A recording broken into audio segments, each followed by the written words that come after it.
The United States has a responsibility to ensure accountability to human rights, to prevent the ethnic cleansing of... They're bombing us and we're scared. I hope that the world will have mercy on us.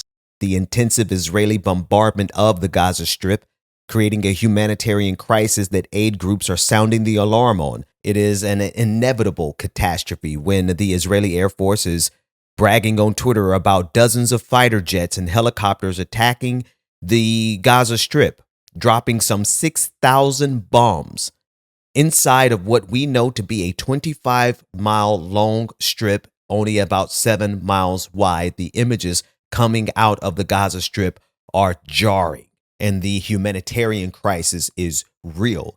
Here is UN Secretary General Antonio Guterres explaining the need for humanitarian efforts to be allowed to enter into the Gaza Strip. The humanitarian situation in Gaza was extremely dire before these hostilities. Now it will only deteriorate exponentially.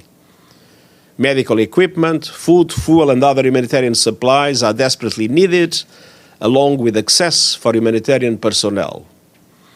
Relief and entry of essential supplies into Gaza must be facilitated, and the UN will continue efforts to provide aid to respond to these needs. The difficulty with getting humanitarian aid to Palestinians who are being bombarded is because the result of the blockade that has tightened around Gaza. Israel refuses to allow water, fuel, or humanitarian aid in until Hamas releases all of their hostages. U.S. Secretary of State Anthony Blinken arrived in Israel, expressing complete and total support for Israel. Here is Secretary Blinken as he greeted Benjamin Netanyahu.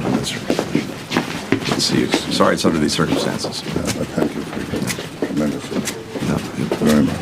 We're here. We're not going anywhere. We're here and we're not going anywhere is the promise from the American government towards Israel as they continue their relentless bombardment of the Gaza Strip in retaliation for the attacks, the massacre that Hamas committed this past weekend. Shortly after, Secretary of State Anthony Blinken did a joint press conference with Benjamin Netanyahu. Here are Netanyahu's comments. Mr. Secretary, my good friend Tony, thank you for your important visit here today. Thank you. Thank President Biden. And thank you to the American people for your incredible support for Israel in our war against the barbarians of Hamas. In this war against the barbarians of Hamas, the images and the death toll has come out, showing that it is not Hamas that is being hurt. It is the children and the parents of Palestine. Some 1,200 Palestinians have been killed so far, with 5,330 injured, the majority of them women and children. Images from all over Gaza have flooded in, videos showing distraught parents carrying the lifeless bodies of their children, mothers mourning, screaming at the top of their lungs because entire families have been killed. One family had 19 members of that family killed in one of the 6,000 strikes committed by the Israeli Air Force. Now, all of these realities have brought to the forefront of the international conversation the reality of war crimes being committed against the Palestinian people, even in retribution and retaliation. Here is Secretary of State Anthony Blinken again, this time while still on the tarmac in Israel, discussing how the United States and Israel ostensibly hold themselves to a higher standard when confronting these very difficult situations of war. And of course, what separates Israel, the United States, and other democracies when it comes to incredibly difficult situations like this is our respect for international law and, as appropriate, the laws of war. We do everything we can to make sure that in these situations we avoid civilian casualties. That is in direct contrast with Hamas, which uses people as human shields. It actually seeks to put Palestinian civilians in situations where they could be harmed. This is very much part of their game plan.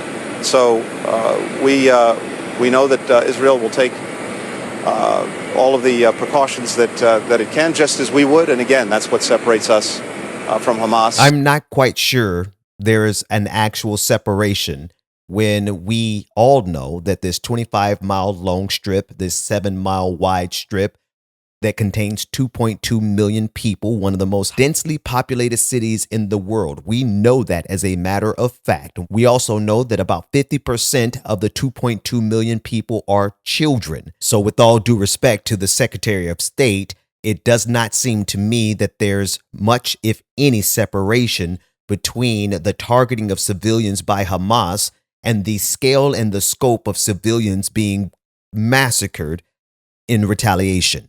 Here is Representative Alexandria Ocasio-Cortez of New York stating that while the United States has a responsibility to stability and a responsibility to assist Israel in their defensive posture, the United States also has a responsibility to ensure human rights violations are not only accounted for, but prevented. Our responsibility is to the stability and the security of the region. That means being able to support Israel in its defensive capacities, right? In its ability, in that context.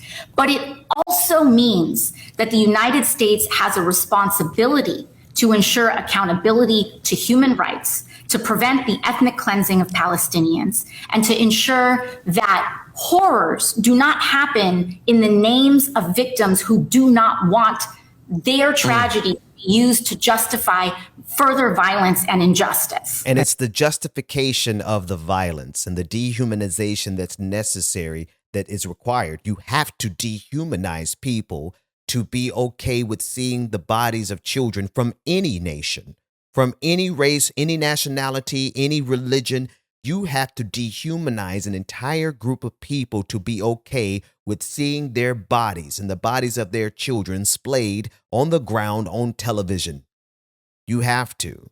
And that is the difficult situation that we are in right now because we have competing compassions. Compassion for one side, but no compassion from the other side. And I'm sorry, folks, but it's just completely impossible for me to cut off my heart and not be as concerned with the children dying on one side of the equation and not be concerned with the children dying on the other side of the equation. This isn't to draw a false equivalence. There is no false equivalence when we talk about children being killed by weapons of warfare. Listen to how traumatized these children are. Here are two children from Palestine, from the Gaza Strip, who are simply trying to survive. I have spent my 11 years in fear and anxiety. We left our home and stayed in the streets. There are planes. It's all scary.